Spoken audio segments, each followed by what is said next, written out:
Movies make being a Wild West sheriff look like non-stop gunfights and dramatic showdowns at high noon. But the reality? It was a hell of a lot weirder than that. Sheriffs spent more time collecting taxes and cleaning streets than they did in shootouts. In fact, most Wild West sheriffs never fired their guns in the line of duty. Not once. Oh, and if you're enjoying these stories, I'd really appreciate a like or subscribe. Super curious where you're all listening from, so drop a comment with your location and what time it is there. Always blows my mind how people are falling asleep to this all over the world. All right, let's head back to 1880s frontier Kansas. Trust me, it's going to be quite a ride. But first, get comfortable. Seriously, adjust those pillows, pull up that blanket, because where we're going, you're going to want to be cozy. So congratulations, you just woke up in 1883 in a small but growing cattle town in Kansas. Your eyes flutter open to the first light of dawn filtering through thin cotton curtains. The room is chilly, no central heating here, just the lingering warmth from last night's wood stove that's now nothing but embers. Not like your comfy bed right now with its temperature control and plush mattress. Here, you're on a simple wooden frame with a horsehair mattress that crinkles when you move. Outside, you can already hear the town stirring, horses snorting, wagon wheels creaking on dirt roads, the distant call of a rooster that seems determined to make sure everyone's day starts whether they want it to or not. The smell of wood smoke hangs in the air, mixed with the earthy scent of livestock and the promise of the coffee already brewing downstairs. This isn't just any morning for you. Today's election day, and you've thrown your hat in the ring for county sheriff.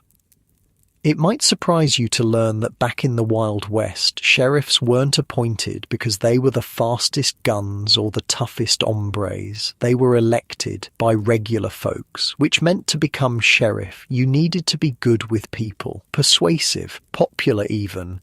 This wasn't just some badge they handed to the meanest son of a gun in town. It was a political office. You've been campaigning for weeks now, not with fancy TV ads or social media posts, but the old-fashioned way, shaking hands at the general store, buying rounds at the saloon, making promises to farmers about protecting their livestock from rustlers, assuring merchants you'll keep the drunks from breaking their windows, telling the church ladies you'll maintain the peace on Sundays. Your competition for the job is the current deputy, a man named Hank Miller. He's been the right hand of Sheriff Davis for 3 years now. Sheriff Davis is retiring, not by choice, but because a bullet caught him in the hip last year during a bank robbery, and he hasn't walked right since. Hank figures the job should naturally fall to him. He's got experience after all, but folks around town have mixed feelings about Hank. Some say he's too cozy with the saloon owners. Others say he's too quick to crack heads when the cowboys come to town. You're running as the reform candidate, the respectable option. You've never worn a badge before, but you served in the army during the last years of the Civil War. You know how to handle a gun and yourself in a fight. More importantly, you've got a reputation as an honest businessman with your small hardware store. And in a town where corruption is as common as dust, that counts for something. Election day in a frontier town isn't like the ones you might be familiar with. No little booths with curtains for privacy, no "I voted" stickers. Instead, men gather in the town hall, a generous name for what's really just the largest saloon, and cast their votes by writing names on slips of paper. Women can't vote yet, but that doesn't mean they don't have influence. The wives, mothers and daughters of the town have been bending ears and shaping opinions for weeks. You spent the morning pacing your small home, too nervous to eat the breakfast your wife prepared. She watches you with concerned eyes, knowing what this job would mean for your family. More status? Yes. Better pay than the hardware store provides, but also danger. Every time you pin on that star, you'd be painting a target on your chest. "You don't have to do this, John," she says quietly, her hands fidgeting with her apron. "The store provides well enough." You look at her, This woman who followed you west with nothing but faith and grit, who's built a life with you in this rough-edged town. I know, Margaret, but somebody's got to do it, and I don't trust Hank to do it right. By noon, the votes are cast. By 1 o'clock, they're counted. And by 2, the mayor, a portly man with a walrus moustache named Elijah Pemberton, announces the results from the steps of the town hall.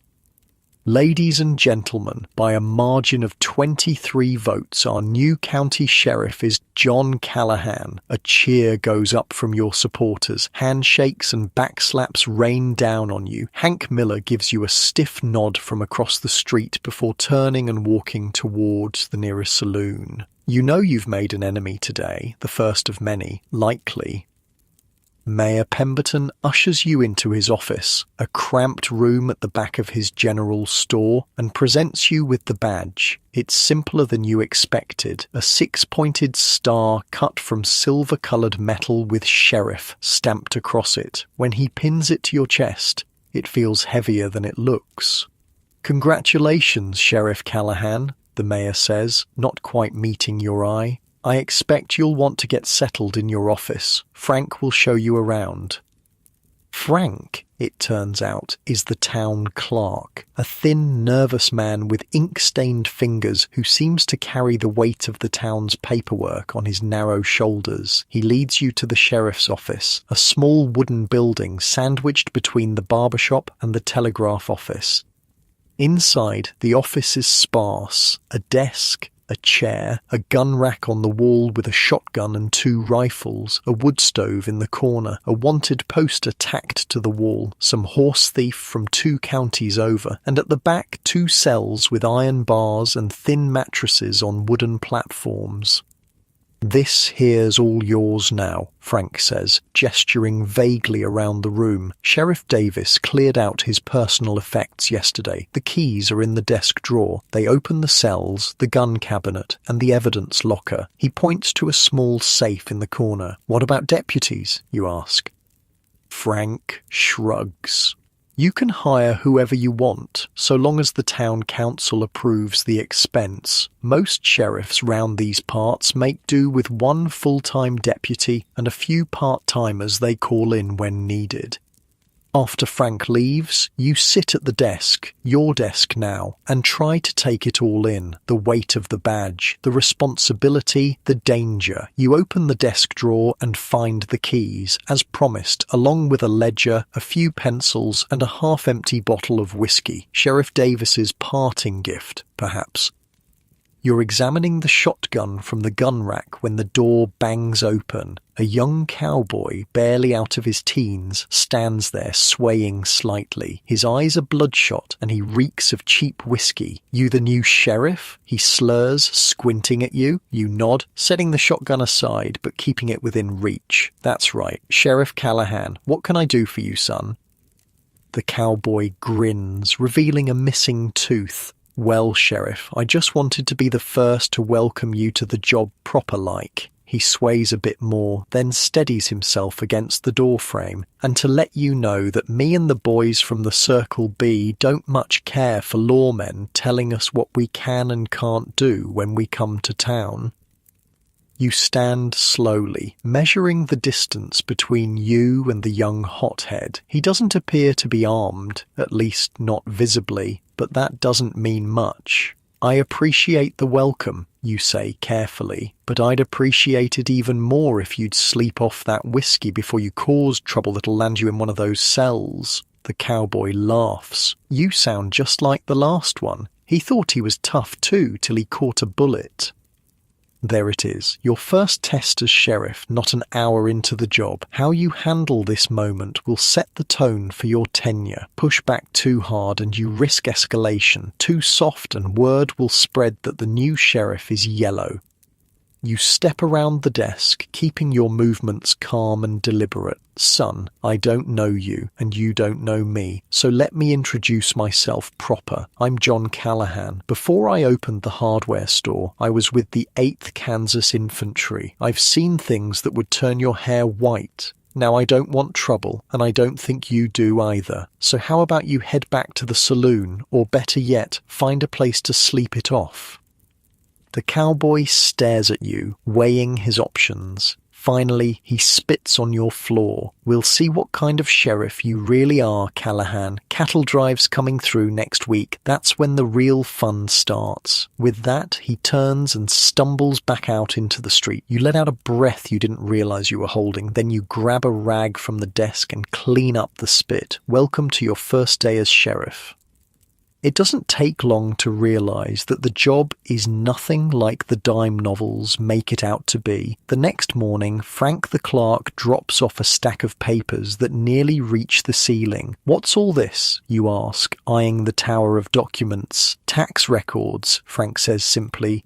"Sheriff's responsible for collecting property taxes in the county. Most folks in town pay regular, but the outlying farms and ranches, well, they need some convincing sometimes." You stare at him.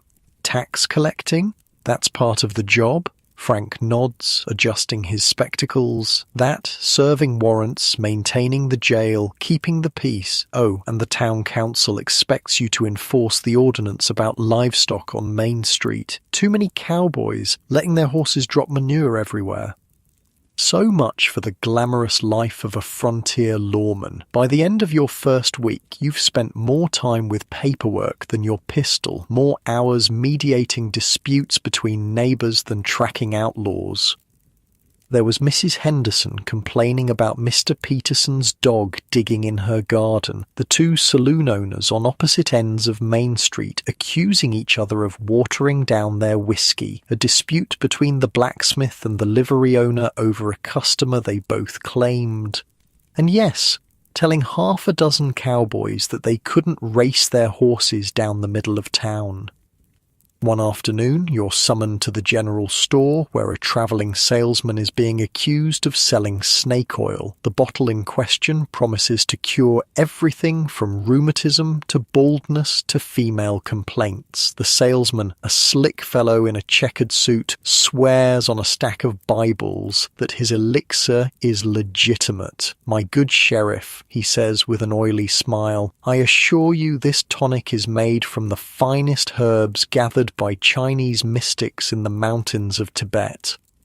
You pick up the bottle, uncork it, and take a sniff. Your eyes water immediately. It's mostly alcohol with some kind of bitter herb thrown in for flavor. Probably wouldn't kill anyone, but it sure wouldn't cure anything either. "Sir," you say, recorking the bottle, "I believe you're in violation of the town ordinance against fraudulent commerce." The salesman's smile falters. "I'm sure we can come to some arrangement, Sheriff. Perhaps a complimentary case for your personal use?"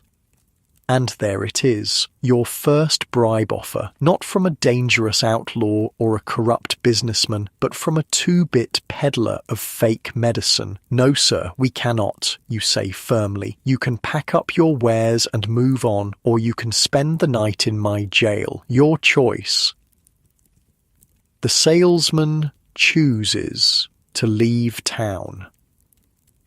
Later that evening, as you're locking up the office, Mayor Pemberton stops by. He seems nervous, fidgeting with his watch chain.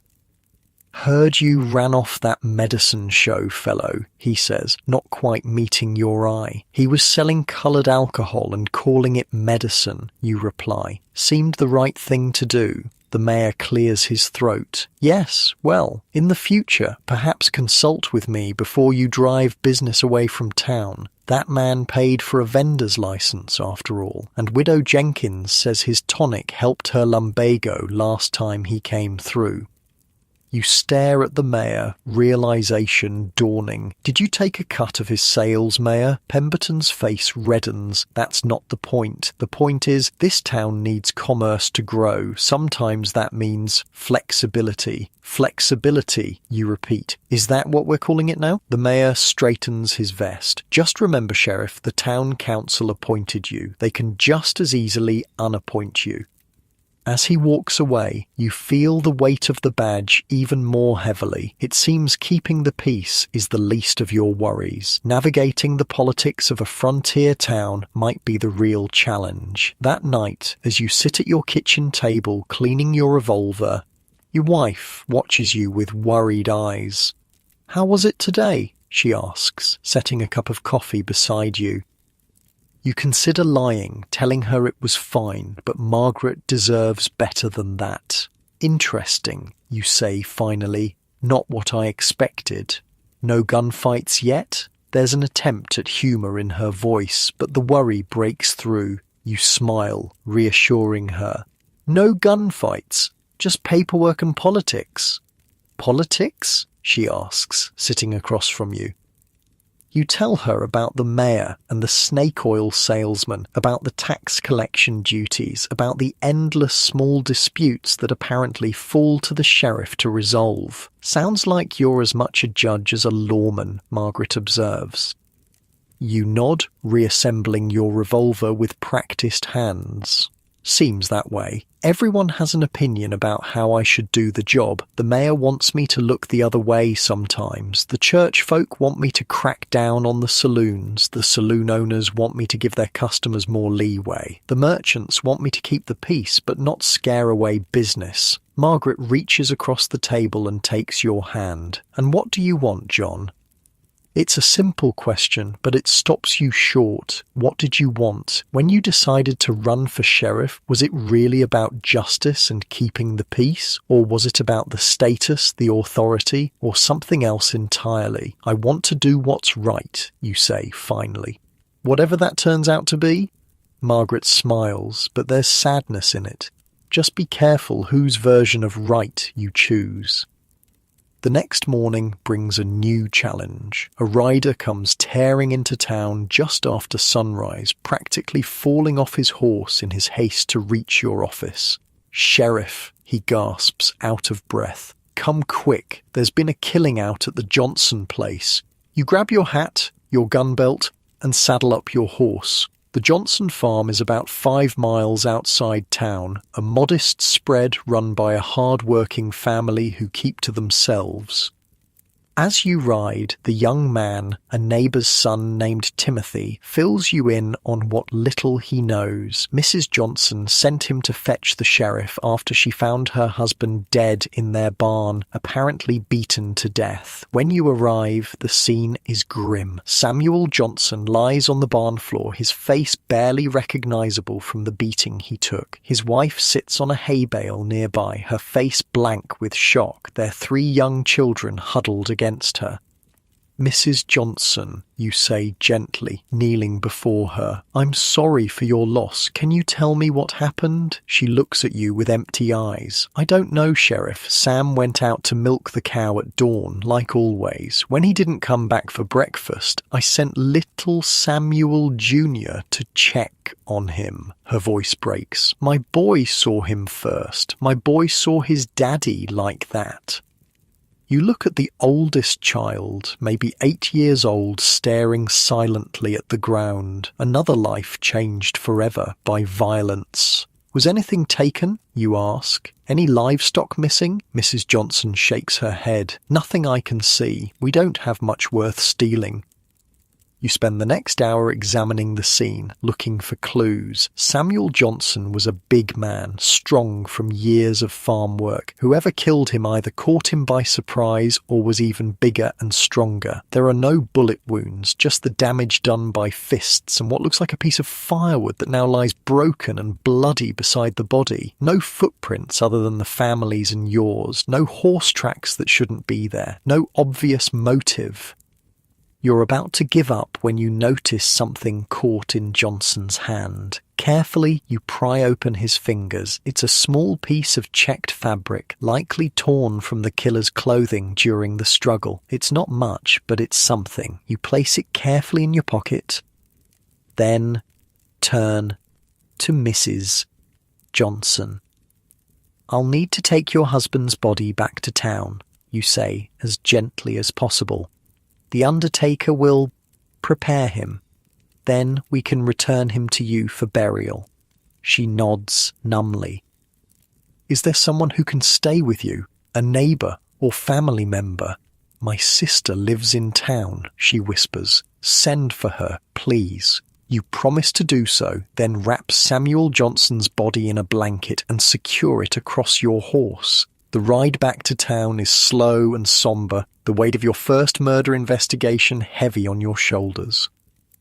News travels fast in a small town. By the time you reach Main Street with your grim cargo, a crowd has gathered. You see concern on some faces, morbid curiosity on others. The undertaker, a solemn man named Graves, a coincidence that never fails to raise eyebrows among newcomers, meets you and helps transfer the body to his establishment. "Nasty business," he mutters as you lay Johnson on his table. "Who'd want to kill Sam? He was a quiet sort." "That's what I aim to find out," you say, retrieving the scrap of fabric from your pocket. "Recognize this pattern? It was clutched in his hand." Graves examines it, then shakes his head. "Could be from any man's shirt or jacket. Checked fabric like this is common enough?" You nod, disappointed but not surprised. "If you notice anything unusual when you prepare him, let me know." Back at your office, you record the details of the case in your ledger, your first murder as sheriff. You have a feeling it won't be your last. As the day wears on, visitors trickle in. Mrs. Johnson's sister coming to thank you for treating the family with respect. The bank manager revealing that Johnson had recently taken out a loan to expand his farm. A few curious townsfolk eager for gossip more than justice. And just before sunset, a face you recognize, the young cowboy who'd threatened you on your first day. He's sober now, his manner less aggressive but no more friendly. "Heard about Johnson," he says, leaning against the doorframe. "Bad business. What can I do for you?" you ask, watching him carefully. He shrugs. "Just thought you should know. Johnson had a run-in with some of the boys from the Circle B last month, accused them of letting cattle graze on his land. Got pretty heated." You straighten in your chair.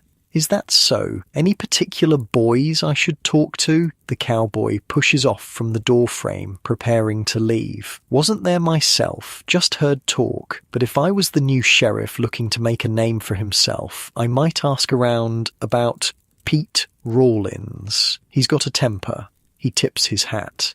"Good luck, Sheriff. You're going to need it." As he walks out, you're left wondering whether he's genuinely trying to help or sending you on a wild goose chase, or worse, into a trap. Either way, you've got your first lead, and tomorrow you'll need to ride out to the Circle B ranch and have a word with this Pete Rawlins. It's been quite a first week as sheriff, not at all what the dime novels prepared you for. Less gunslinging, more paperwork, less heroics, more politics, but underneath it all a real sense that what you do matters, that the badge, for all its complications, stands for something important in this dusty corner of the frontier. As you lock up the office and head home for the night, you see the town differently now, not just as a collection of buildings and people, but as a community that, for better or worse, has entrusted its safety and order to you. It's a responsibility that weighs heavily, but one you're determined to bear with honor.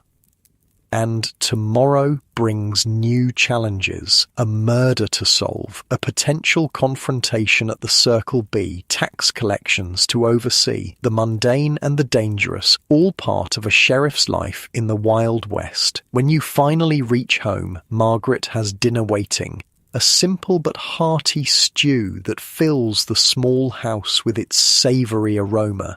She doesn't ask about your day, can see the weight of it in your eyes. Instead, she simply sits beside you, her presence a comfort in the gathering darkness.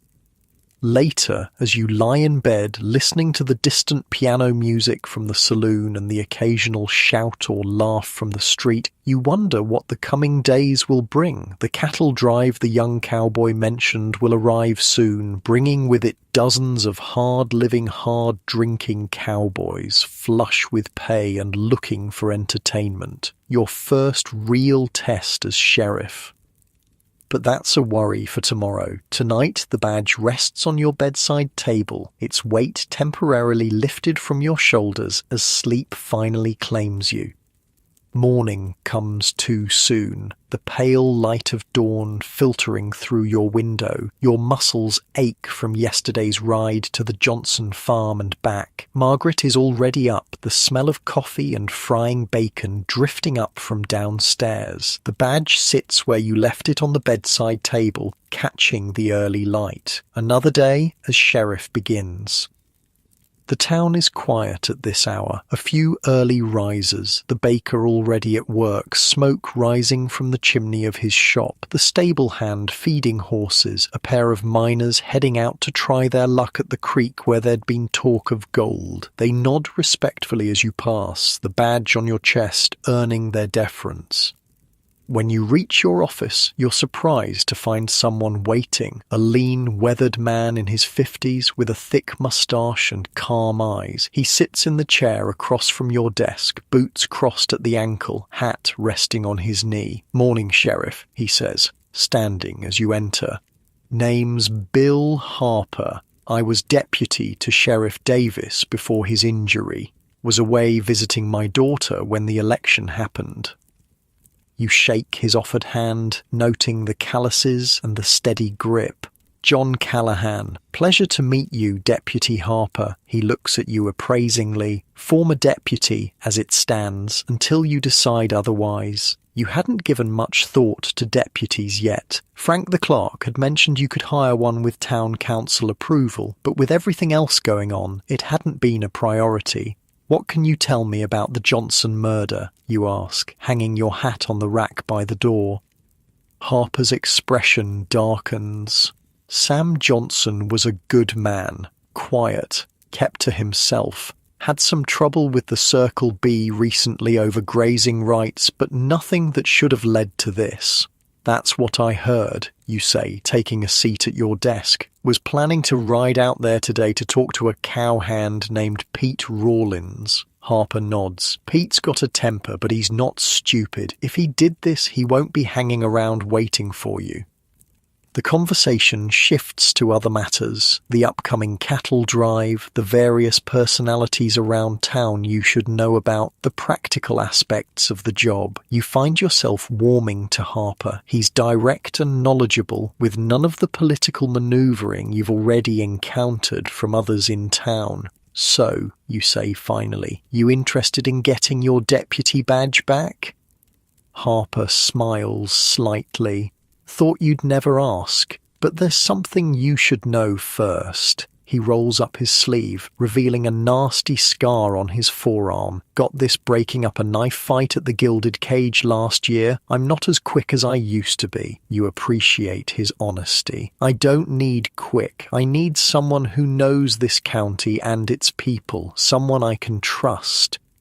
And just like that, you have a deputy. The town council will grumble about the expense, but having a man like Harper beside you is worth it. Your first task together is one you've been dreading: tax collection. The property taxes that fund the county's operations aren't paid willingly by many of the farmers and ranchers in the outlying areas.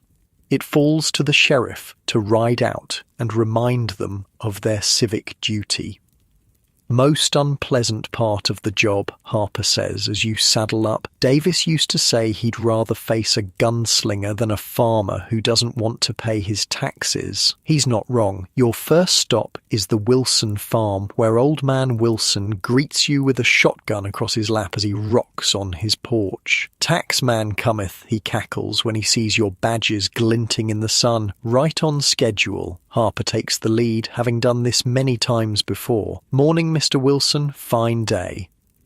The old man spits over the porch railing. "Be finer if you weren't here to rob me." "Now, Mr. Wilson," Harper says patiently, "you know these taxes pay for the roads you use to get your crops to market, for the schoolhouse where your grandchildren learn their letters, for me and the sheriff here to keep the peace."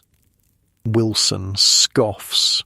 Roads are mud when it rains, dirt when it don't. School marms from back east and teaches nonsense. And peace? When's the last time law came out here when we needed it? You can see this is an old argument between them. Wilson complaining, Harper cajoling. Eventually the old man grudgingly counts out the money, less than what a good horse would cost, and thrusts it at Harper with a scowl. "Highwayman, the lot of you," he grumbles. "See you next quarter, Mr. Wilson," Harper replies cheerfully. This scene repeats at farm after farm, ranch after ranch. Some pay without complaint, others haggle and delay. One woman, a widow with 3 young children, breaks down in tears when you arrive, saying she doesn't have the money. You end up paying her tax yourself, earning a raised eyebrow from Harper. "You'll go broke doing that," he warns as you ride away. "Maybe," you admit, "but I couldn't take their last dollar." Harper studies you. "You're different than Davis. He was a good lawman, but hard, followed the letter of the law, no exceptions." "And what kind am I?" you ask. Harper shrugs. "Too soon to tell. But that widow back there, she'll remember what you did. Word will spread." By midday, you've collected from most of the smaller holdings. The larger ranches, like the Circle B, are another matter. Those owners often spend time in town and handle their taxes through the bank, which brings you to your next unpleasant duty. The Circle B's foreman, a bull of a man named Jackson, isn't pleased to see you when you arrive. Word travels fast and he knows why you're there, and it's not about taxes. "Pete Rawlins ain't here," he says flatly, not bothering to dismount from his horse as you ride into the ranch yard. "Lit out 2 days ago." Harper gives you a look that says, "Told you so." "Any idea where he was headed?" you ask. Jackson shrugs. "Not my job to keep track of the boys on their time off. Pete got paid, same as everyone, probably off spending it on women and whiskey in the next county." 2 days ago, you repeat. That would be the day Sam Johnson was killed. The foreman's eyes narrow. "You accusing one of my men, Sheriff?" "Just collecting facts," you say mildly. "Johnson and some of your men had a dispute recently, I hear." Jackson spits. "Johnson was always complaining about something. Cattle on his land, water rights. Man was a burr under the saddle. But none of my boys would kill him over it." You're not convinced, but without Pete Rawlins to question, there's not much more to do here. You take your leave, promising to return if you have more questions. "Well," Harper says as you ride back toward town, "Pete running off doesn't look good for him, but unless we find more evidence, or he comes back, that case might go cold." The thought sits uneasily with you. Your first murder as sheriff, and the trail already growing cold. What will you tell Mrs. Johnson and her children?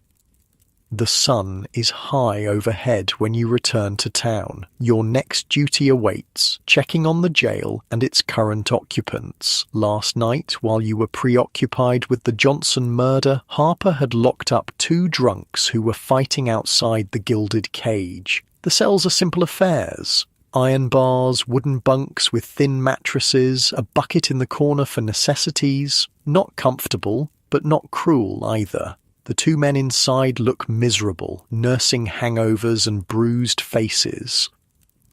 "Rise and shine, gentlemen," Harper calls, his voice deliberately louder than necessary. Both men wince. "Oh, come on, Bill," one groans. "Have mercy," Harper chuckles. "Sheriff, meet Tom Riley and Fergus O'Malley, regular customers. They work for the railroad, laying track. Every payday, they drink too much and try to kill each other. Then they're best friends again by morning."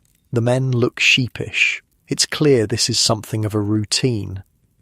"We didn't mean nothing by it," Riley says, "just blowing off steam. You broke a window at the Mercantile," Harper reminds him, "and O'Malley here took a swing at me when I tried to break it up." "Did I?" O'Malley asks, genuinely confused. "Sorry about that, Bill." Maintaining the jail is another of your duties. You check that the cell doors are secure, that there's water for the prisoners, that the place is reasonably clean. The building itself is simple. Your office in front with a desk, chairs, and a gun rack. Behind that, a heavy door leads to the cells. 2 today, but the space could be expanded if needed. What's the fine for drunk and disorderly? You ask Harper. $5 each, plus damages for the window.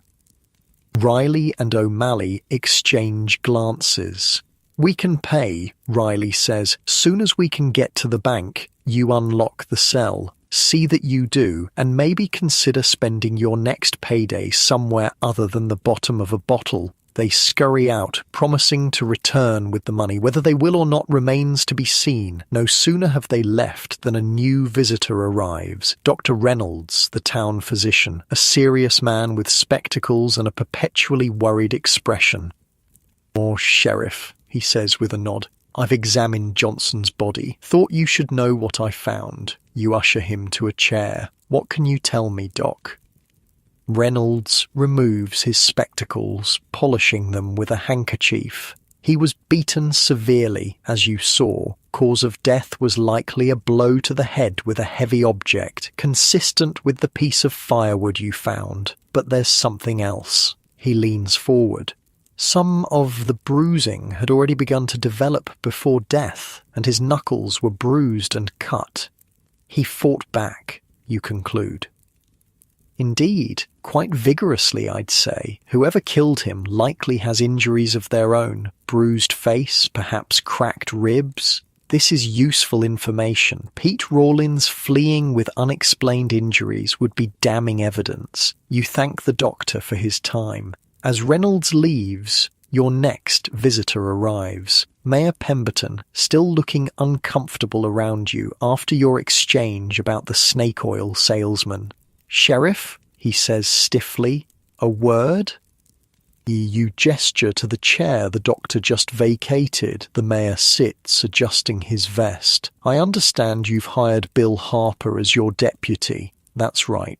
The town council wasn't consulted on this expense." You lean back in your chair. "The previous sheriff had a deputy. I assumed the position and its salary were already approved." Pemberton frowns. "Well, yes, but we thought with a new sheriff we might reassess the need." Translation: they hoped to save money by having you work alone. "Mayor," you say calmly, "I need a deputy, especially with a murder investigation ongoing and a cattle drive coming to town. Unless you'd prefer to explain to the townsfolk why their safety isn't worth the expense." The mayor sighs. "Very well. But in the future, please consult the council before making decisions that affect the town budget." After he leaves, Harper returns from his lunch. "Mayor looks like he swallowed a lemon," he observes. "He's not happy about me rehiring you." Harper snorts. "Pemberton's never happy unless money's flowing into his pockets instead of out. Don't let him bully you, boss." "Not planning to," you assure him. "Now, about this cattle drive coming in. What should I expect?" Harper's expression turns serious. "Trouble. About 30 cowboys, most of them young, all of them with months of pay burning holes in their pockets. They'll hit the saloons first, then the cat house at the edge of town. By midnight, we'll have fights, property damage, maybe worse." How did Sheriff Davis handle it? Deputized extra men for the duration, made sure they were visible on the streets, locked up the worst troublemakers early before they could really get going. You nod. It makes sense. "Who would you recommend deputizing?" Harper thinks for a moment. Jack Weber at the livery stable, former army, good in a fight. The Swenson brothers from the mill, big fellows, intimidating. And maybe old Thomas from the barber shop. He's sneaky fast with those hands. It's a good list. You make a mental note to speak with each of them before the cattle drive arrives. The afternoon brings more mundane tasks, paperwork, Endless paperwork, reports to file about the tax collection, forms to complete for the county seat regarding the murder investigation, a telegram to send to neighbouring towns asking about Pete Rawlins. While you work, Harper mans the front desk, handling the stream of visitors. Most have trivial concerns, noise complaints, minor disputes with neighbours, lost property. A few bring useful information, sightings of suspicious characters, rumours about cattle rustling to the north. By mid-afternoon, you've developed a headache from all the reading and writing. You stand, stretching your back, and grab your hat. "I'm going to walk the town," you tell Harper. "Get some air." He nods, understanding. "Good idea. Let folks see their new sheriff. I'll hold down the fort." Main Street is busy at this hour. The general store doing brisk business, the blacksmith's hammer ringing out from his shop, wagons and riders moving back and forth, kicking up dust that hangs in the air like a veil. You move through it all at an unhurried pace, nodding to those who greet you, stopping occasionally to exchange a few words. Outside the bank, you encounter Mrs. Henderson, the woman who'd complained about her neighbour's dog. She beams when she sees you. "Sheriff Callahan, I wanted to thank you. Mr. Peterson has tied up that wretched animal, and my garden is safe at last." You smile. "Glad to hear it, ma'am. Sometimes all it takes is a conversation." "Well, I had plenty of conversations with him myself, but he never listened to me. It took that badge of yours to get his attention." There's truth in what she says. The badge carries weight, grants authority, but it also creates expectations, people looking to you to solve their problems, big and small. As you continue your walk, you pass the schoolhouse where children are just being dismissed for the day. They spill out into the yard, laughing and shouting, momentarily free from lessons. The schoolteacher, Miss Lawrence, watches from the doorway, a young woman from back east bringing education to the frontier. She catches your eye and waves you over. "Sheriff," she says when you reach her, "I was hoping to speak with you." "What can I do for you, Miss Lawrence?" She glances around to ensure no children are within earshot. "Some of my students have been unsettled." "Talking about the murder? I wondered if you might address the school tomorrow, reassure them that they're safe, that justice will be done." You hadn't considered how Johnson's murder might affect the town's children. Of course they'd be frightened, a man killed in their small community, the killer still at large. "I'd be happy to," you tell her. "What time would be best?" They arrange for you to visit in the morning. As you walk away, you realize this is another aspect of the job the dime novels never mention, being a source of reassurance and stability for the community, especially its most vulnerable members.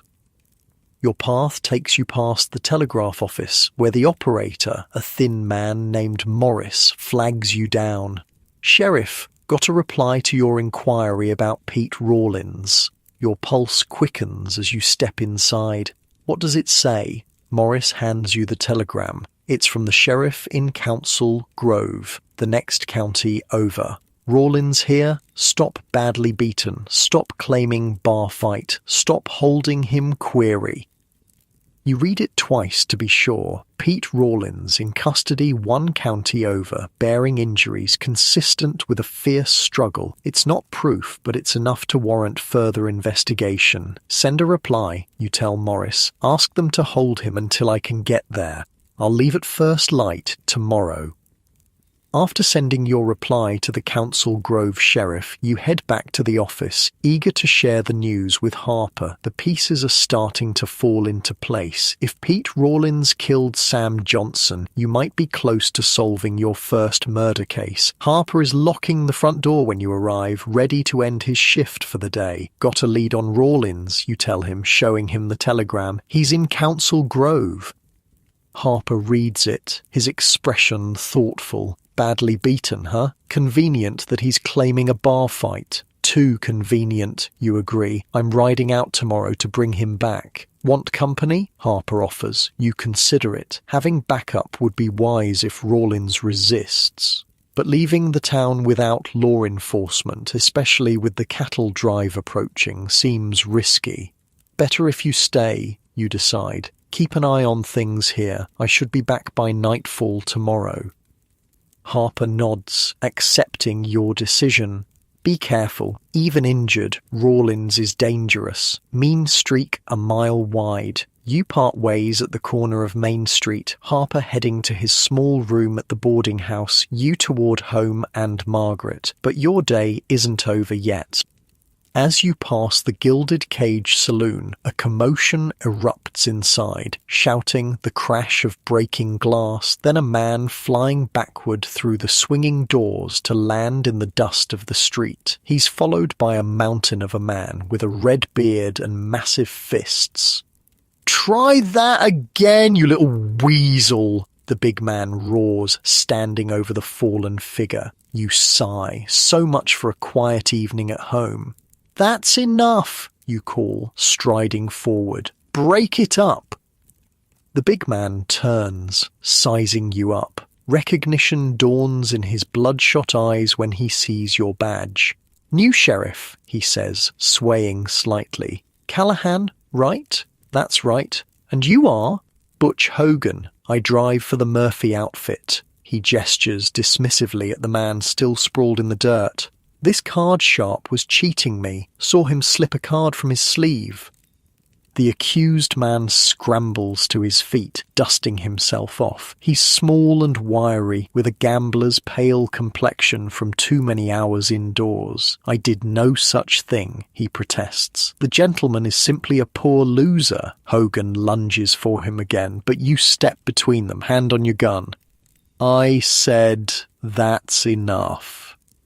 The big man stops, his face flushed with anger and whiskey. For a moment you think he might try to go through you to get to the gambler, but then he spits in the dirt and backs down. "Your town, your rules," he mutters, "but keep that cheater away from me, or next time I'll break more than just a table." He stomps back into the saloon, the doors swinging behind him.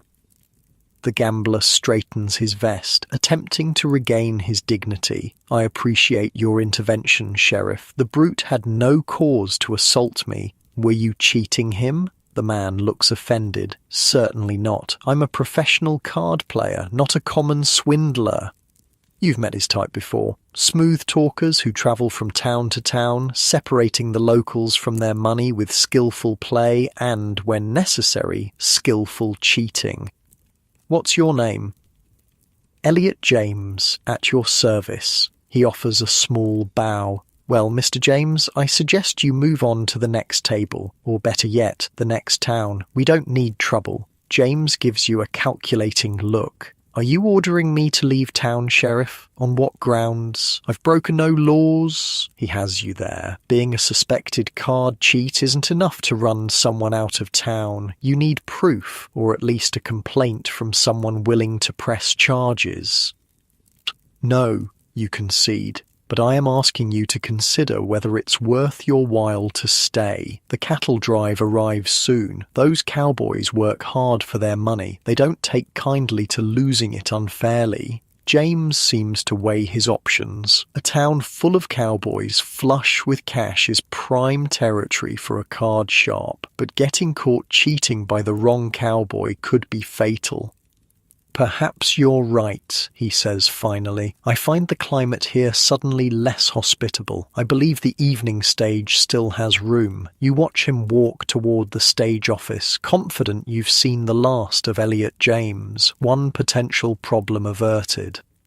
The sun is sinking toward the horizon now, casting long shadows down Main Street. Most respectable businesses are closing for the day, while the saloons are just coming to life. Night brings different challenges for a lawman: drunkenness, fights, occasionally more serious trouble.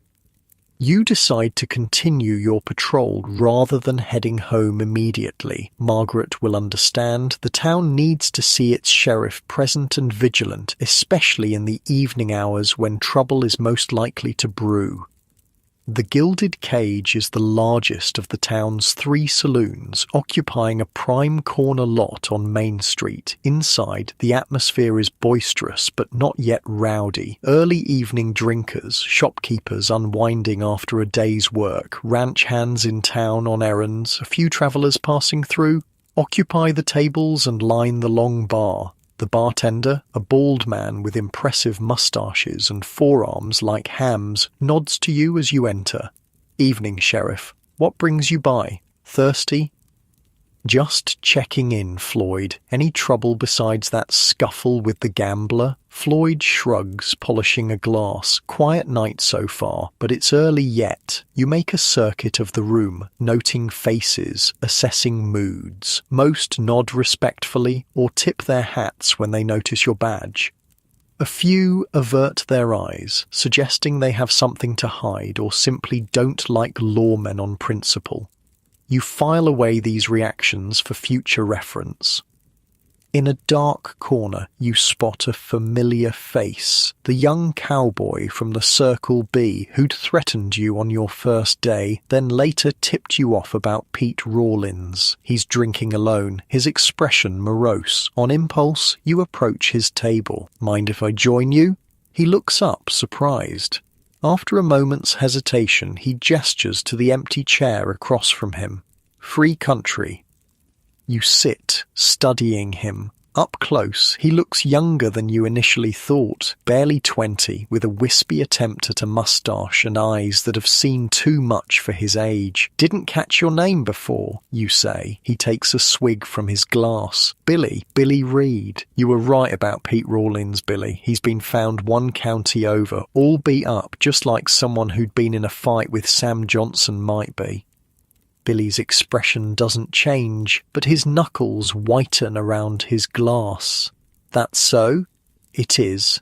I'm riding out tomorrow to bring him back." You lean forward slightly. "Anything else you think I should know before I do?" Billy is silent for a long moment. When he speaks, his voice is low. "Pete's got friends, the kind who won't take kindly to him being arrested. Are you one of those friends?" He meets your gaze directly for the first time.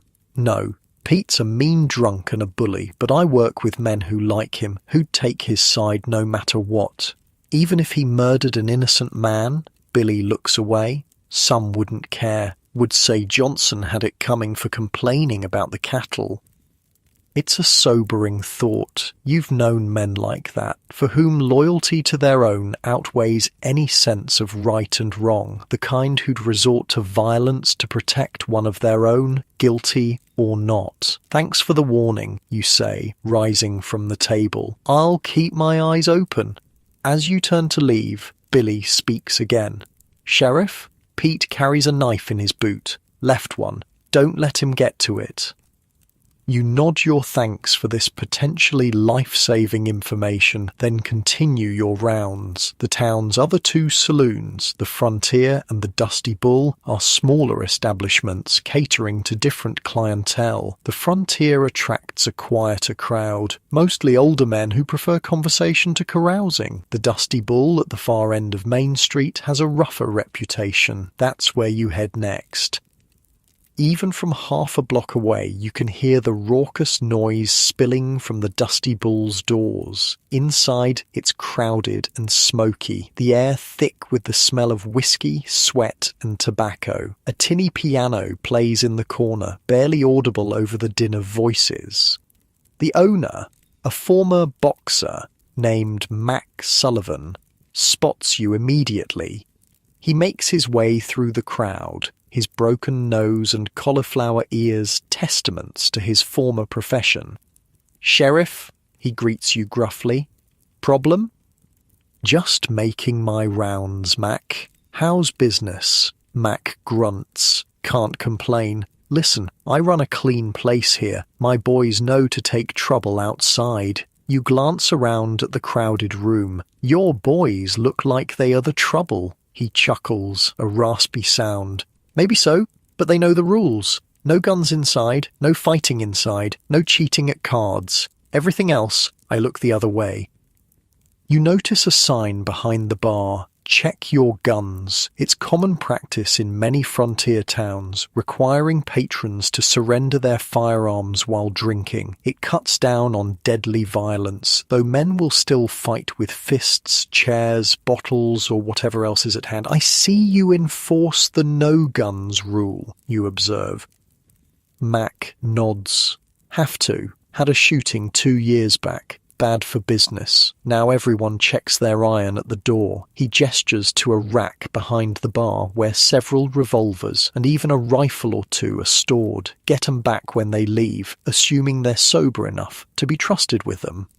It's a sensible policy, one you plan to enforce more widely as the cattle drive approaches. Men, alcohol, and firearms are a volatile combination. As you're about to leave, a disturbance breaks out at the far end of the bar. 2 men are shoving each other, voices raised in anger. Before you can intervene, Mac is there, grabbing each by the scruff of the neck like misbehaving puppies. "Outside!" he bellows, physically propelling them toward the door. "You want to fight, you do it in the street." The men stumble outside, their argument momentarily forgotten in the face of Mac's forceful intervention. You follow, curious to see if they'll resume their dispute away from the barkeeper's watchful eye. Sure enough, once outside, they square off again. One is a local ranch hand you recognize vaguely. The other is a stranger, perhaps a drifter or a cowboy from one of the more distant spreads. "Gentlemen," you say loudly, making your presence known. "Is there a problem here?"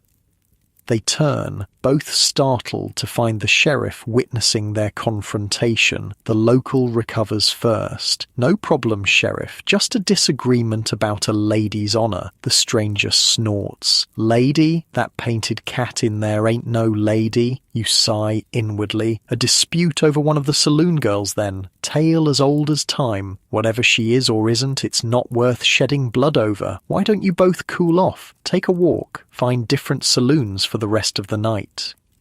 They glare at each other, neither wanting to back down, but neither eager to continue the fight under your watch. Finally, the local spits in the dirt. "Ain't worth my time anyway," he mutters, turning away. The stranger watches him go, then gives you a nod. "Thanks, Sheriff. Probably saved me a beating. That fella's got a reputation." "Just doing my job," you reply. But a word of advice, be careful whose reputation you challenge in this town. Not everyone would pause just because a lawman shows up. He takes the warning to heart, touching the brim of his hat respectfully before heading back inside the Dusty Bull. Crisis averted, at least for now, but the incident reminds you of the constant vigilance required of a sheriff. So much of keeping the peace is prevention, stepping in before situations escalate, making your presence known, establishing boundaries. The sky is fully dark now, the streets lit only by the glow from windows and the occasional lantern hung outside a business. Most respectable citizens are home for the evening, leaving the streets to those with less savoury intentions or nowhere else to go. As you continue your patrol, a rider comes tearing into town from the east, his horse lathered and blowing hard. He reins in sharply when he spots you.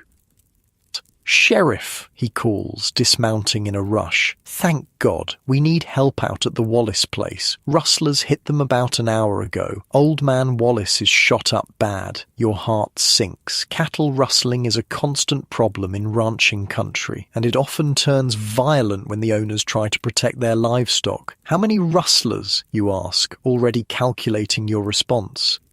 "Oh, 4. Maybe 5, the rider says. They took 20 head of prime beef cattle, headed west toward the territorial line. The territorial line is about 15 miles away. If the rustlers cross it, they'll be outside your jurisdiction. You need to move fast. Get to Doc Reynolds, you instruct the rider. Tell him to ride out to the Wallace place right away. Then find Deputy Harper at the boarding house. Tell him what's happened and to meet me at the livery stable." The rider nods and hurries off toward the doctor's house. You head for the livery at a run. If you're going to catch these rustlers before they cross the territorial line, you'll need fresh horses and a posse. This is exactly the kind of situation where a sheriff's authority to deputize civilians becomes essential. The livery stable is dark when you arrive, but you pound on the door until the owner, Jack Webber, appears in his nightshirt, lantern in hand. "Sheriff, what's the trouble?" "Or rustlers hit the Wallace place. I need your fastest horses and I need you to ride with me." Webber doesn't hesitate. "Give me 2 minutes to dress." While he prepares, you consider who else to deputize for this dangerous mission. The Swenson brothers from the mill would be ideal. Strong, reliable men who know how to handle themselves. But the mill is on the other side of town, and time is critical. Harper arrives, buckling on his gun belt. "Got the news. How bad is Wallace hurt?" "Don't know yet. Doc's on his way out there. Our job is to catch the rustlers before they cross the line." Harper nods grimly. 4 or 5 of them against the 3 of us? Not great odds. "We don't have time to gather more men," you say. "We'll have to make do." Webber emerges from the stable leading 3 saddled horses, his rifle already secured in its scabbard. "These are my best. They can run all night if needed." You mount up, checking your revolver and the spare ammunition in your saddlebags. This will be your first real test as sheriff, pursuing armed criminals who've already shown they're willing to kill. It's the dangerous reality of law enforcement on the frontier, where help is scarce and vast distances separate small pockets of civilization. "Ready?" you ask your small posse. Harper pats the neck of his horse. "Ready as we'll ever be." With that, you dig your heels into your mount's flanks and gallop west into the darkness, toward whatever awaits at the territorial line. The chase lasts through the night, a blur of thundering hooves and straining muscles. You track the rustlers by moonlight, following the clear trail left by 20 head of cattle being driven hard. Harper's experience proves invaluable, keeping you on their trail even when the signs grow faint. Dawn breaks as you crest a ridge and spot them in the valley below. 4 men driving the stolen cattle toward a tree line that marks the territorial boundary, just 2 miles distant. Once they cross that line, they'll be beyond your authority, requiring cooperation from another jurisdiction that may or may not come. "We need to move fast," you tell Harper and Webber. "Cut them off before they reach those trees." The plan is simple but dangerous. Ride hard down the slope, get ahead of the herd, and force the rustlers to surrender or fight. With 4 against 3, a fight means bloodshed, perhaps death. But you've sworn to uphold the law, and sometimes that means risking everything. The rustlers spot you as you thunder down the hillside. They react instantly, 2 breaking off to drive the cattle harder toward the boundary, while the other 2 wheel around, rifles raised. "Down!" Harper shouts as muzzle flashes burst from the rustlers' weapons. Bullets whine past your head as you flatten yourself against your horse's neck, still galloping full tilt toward the gunman. Webber returns fire with his rifle, forcing the rustlers to seek cover behind the milling cattle. It gives you the opening you need to get within revolver range. "Throw down your weapons!" you shout above the din of frightened cattle and thundering hooves. "You're under arrest!" Their answer comes in the form of more gunfire. A bullet tears through your coat sleeve, missing flesh by inches. Another strikes Weber's horse, bringing the animal down in a screaming heap that throws the liveryman clear but leaves him stunned in the dirt. Harper circles wide to flank the rustlers, his revolver barking steadily. You see one of the gunmen jerk and fall as Harper's shot finds its mark. The other ducks behind a steer, firing wildly in Harper's direction. The 2 rustlers driving the cattle have almost reached the tree line. If they make it, the stolen livestock and evidence of the crime will be lost. You make a split-second decision, spurring your horse toward them while Harper deals with the remaining gunman. The nearest rustler sees you coming and turns in his saddle, leveling a revolver at your chest. You fire first, your shot going wide, but causing him to flinch and miss as well. Before either of you can fire again, your horses collide at full gallop. The impact hurls both of you from your saddles. You hit the ground hard, the wind knocked from your lungs, your revolver flying from your grasp. The rustler lands nearby, equally stunned. For a moment you both lie gasping in the dirt. Then, by unspoken agreement, you scramble for your weapons. The rustler reaches his gun first, swinging it toward you with murder in his eyes. You brace for the bullet, but before he can fire, a shot rings out and he collapses, a red stain spreading across his chest. Harper stands 50 yards away, revolver still raised.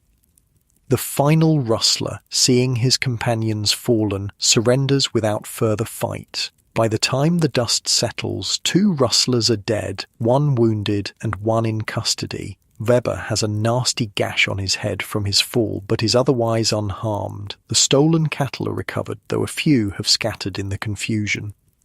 It's a clear victory for law and order, but there's no pleasure in it. Men have died, and you were nearly among them. The ride back to town is long and somber. The wounded rustler slumped over his saddle, the dead tied across their horses like slaughtered game. By the time you reach town, it's late afternoon. News of the gunfight has preceded you, carried by a witness from a distant farm who saw the battle and rode ahead. A crowd gathers on Main Street as your grim procession arrives, murmurs rippling through the onlookers at the sight of the dead rustlers. You hand off the prisoners to the town jailer, an elderly man named Perkins, who maintains the cells when neither you nor Harper are available. The wounded man will need the doctor's attention, but Reynolds is still out at the Wallace place, tending to the rancher's injuries. "I'll fetch the undertaker for the others," Harper says, his voice weary. He looks older today, the lines in his face deeper, his eyes shadowed from the night's exertions. "How's your head?" you ask Weber, who has a blood-stained bandage wrapped around his forehead. "Hurts like hell," the liveryman admits, "but I'll live. You think we could have a drink sometime, Sheriff? I feel like I've earned one." Despite your exhaustion, you smile. "I'd say you've earned a whole bottle, Jack. Thanks for riding with us."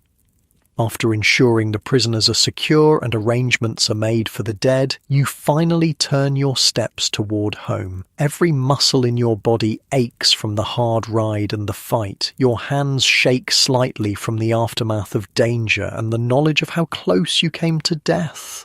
The bullet hole in your sleeve is a stark reminder of your mortality. As you approach your house, you see Margaret standing on the porch, her face tight with worry. She must have heard about the gunfight, about the dead and wounded, but not known if you were among them. When she spots you walking up the path, the relief that washes over her features is like sunrise after the longest night.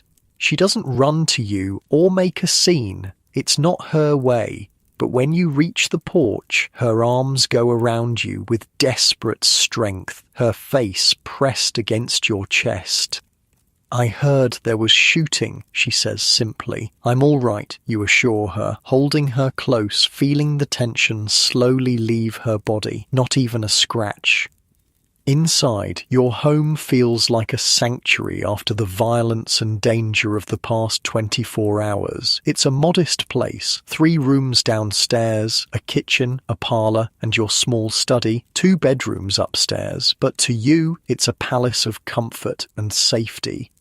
The familiar smells of Margaret's cooking, the worn furniture that bears the imprints of your bodies, the photographs and small mementos that tell the story of your lives together.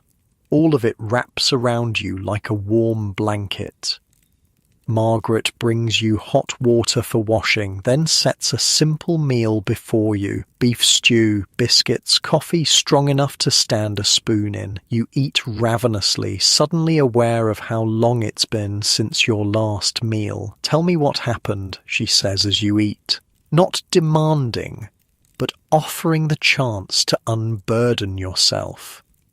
So you tell her, the rustlers, the chase, the gunfight, the men who died, the bullets that missed you by inches. You don't soften it or dress it up. Margaret has never asked for pretty lies, and you've never offered them. In a dangerous world, truth between you is the one luxury you can afford. When you finish, she's silent for a long moment, her hands wrapped around her coffee cup so tightly her knuckles show white. "That's the job," she says finally. "I knew that when you pinned on the badge, but knowing and living it are different things." You reach across the table, covering her hand with yours. "I was careful, Margaret. I came back to you. This time," she says, meeting your eyes. "But what about next time? Or the time after that? The odds catch up, John. They always do." It's a conversation you've had before in different forms. The risk of your profession hangs over your marriage like a storm cloud, always present even on the sunniest days. "I know," you acknowledge, "but someone has to do this job. If good men turn away from it, what happens to towns like ours?" She sighs, a sound of resignation rather than agreement. "I just wish it didn't have to be my good man." After dinner, exhaustion catches up with you. You can barely keep your eyes open as you climb the stairs to your bedroom. Margaret helps you undress, her touch gentle as she eases your shirt over shoulders stiffened by the long ride and the fight. She notices the bullet hole in the sleeve, her fingers tracing the ragged edges of the tear, but she makes no comment. Sleep claims you almost as soon as your head touches the pillow, pulling you down into blessed darkness. Morning brings stiffness and soreness, but also a sense of accomplishment. The rustlers have been dealt with, the stolen cattle returned, justice served. It's why you took the badge. Moments like these, when right prevails over wrong, when law overcomes lawlessness. Margaret is already up when you make your way downstairs, moving carefully on legs that protest every step. The coffee is ready, eggs and bacon waiting on the stove. This is her contribution to the peace of the town, keeping its sheriff fed, rested, and steady. It's no small thing, though few would recognize it as the vital service it is. "Will you be home for supper tonight?" she asks as you strap on your gun belt. "I'll try," you promise, though both of you know the job makes liars of even the most honest men when it comes to keeping such commitments. She nods, accepting this uncertainty as part of the life she's chosen, the life she continues to choose each day she remains by your side. The kiss you share before you leave is brief but heartfelt, a reminder of what you're fighting to protect, of what waits for you if you're fortunate enough to return each night. The town is quieter than usual as you make your way to the sheriff's office. Word of yesterday's gunfight has spread, reminding citizens of the thin line between civilization and chaos, and their dependence on men like you to maintain that line. Harper is already at the office, looking as worn as you feel, but functioning nonetheless. The resilience of old lawmen is something to behold. They bend but rarely break, carrying on through pain, exhaustion, and the weight of their experiences. "How's our prisoner?" you ask. "Doc patched him up last night when he got back from the Wallace place. Says he'll live to hang." Harper pours coffee for both of you. "Wallace wasn't so lucky. Died just before dawn, according to Reynolds. Too much blood loss." The news hits you like a physical blow. Old man Wallace, dead because he tried to protect what was his. A good man by all accounts. Husband, father, grandfather, pillar of the community. Now gone. Another victim of the lawlessness that plagues the frontier. His family? Widows staying with her sister in town. 2 sons talking about tracking down anyone connected to the rustlers. "I told them to let the law handle it, but..." Harper shrugs, the gesture conveying volumes about the likelihood of the young men heeding his advice. It's a common story out here. Grief turning to vengeance, vengeance to more bloodshed. The cycle of violence that lawmen like you are trying, against overwhelming odds, to break. I'll talk to them, you decide. Try to make them see reason. Harper nods. Good luck with that. Meanwhile, we've got the inquest to handle, paperwork on the shooting, arrangements for returning the stolen cattle, and the council wants a report on how much the whole business cost the town. Always the bureaucracy, even in matters of life and death, the mundane details that follow the dramatic moments, the paperwork that chronicles and justifies every action, every bullet fired, every life taken in the name of the law. You spend the morning dealing with these necessities, your mind occasionally drifting to Margaret and your conversation the night before, her worry, her resignation, the unspoken question that hangs between you. How long can you continue to risk your life this way? How many near misses before the odds catch up?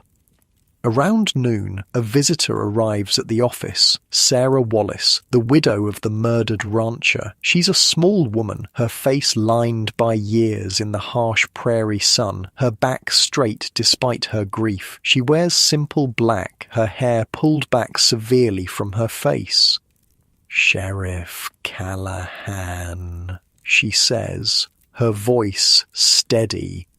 "I wanted to thank you for catching